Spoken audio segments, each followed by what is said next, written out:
Welcome to Geotechnology.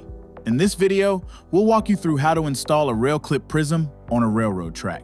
For this setup, you'll need a wrench and 2 Allen keys, a 25mm prism with an anodized aluminum L-bar, and a rail clip. Start by loosening and separating both ends of the rail clip to create enough space to fit around the rail. If clearance is very tight, fully unscrew the bolt to separate the 2 halves. Slide each half of the clip under the rail from opposite sides of the rail and thread them back together. Once the clip is properly seated, begin tightening the 14mm bolt by hand. After that, use a wrench to fully secure the clip to the rail. Next, install the L-bar. First, separate the prism from the L-bar by using an 8mm Allen key. This may take significant force. Insert the smaller screw through the L-bar and into the rail clip.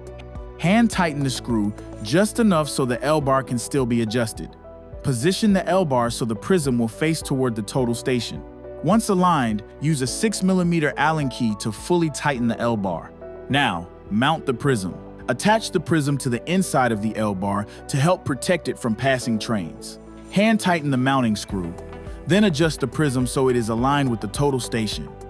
Once properly aligned, use an 8mm Allen key to fully secure the prism in place. You're all set. Happy monitoring. This video is brought to you by Geotechnology, a world of solutions.